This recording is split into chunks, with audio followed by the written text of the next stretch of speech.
Hai semua, keputusan pemerintah Indonesia untuk menghentikan ekspor tembaga memicu reaksi keras dari sejumlah negara Eropa. Langkah tegas ini dinilai merugikan beberapa pihak yang selama ini bergantung pada pasokan tembaga dari Indonesia, termasuk Spanyol, Jerman, dan Swedia. Negara-negara tersebut menyatakan ketidakpuasannya karena kebijakan ini dapat menghambat industri mereka yang sangat bergantung pada mineral tersebut.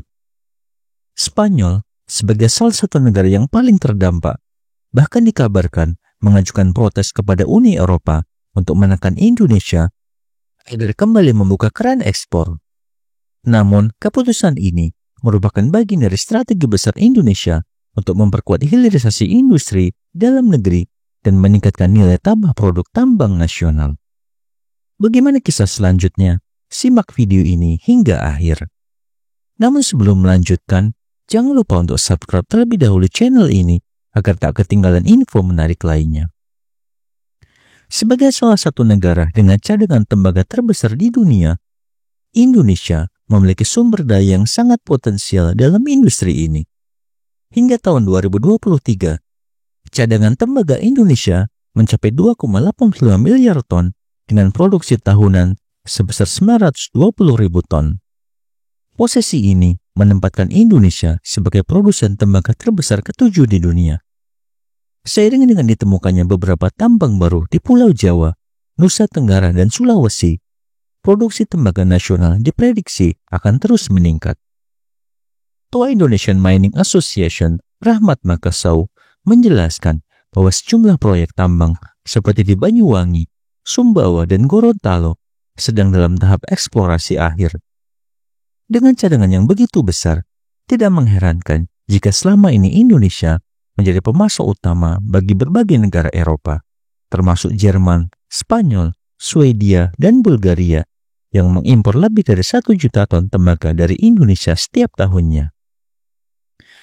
Meskipun ekspor tembaga memberikan keuntungan ekonomi yang cukup besar, aktivitas pertambangan ini juga memiliki dampak lingkungan yang signifikan.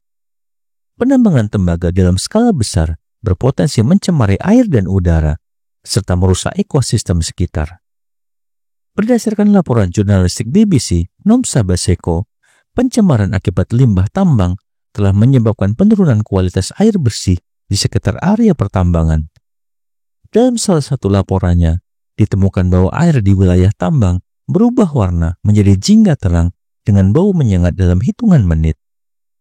Selain itu, proses pemurnian tembaga menghasilkan asam belerang yang berdampak buruk pada sektor kehutanan, menyebabkan penurunan kadar oksigen pada pepohonan dan mempercepat penggundulan hutan.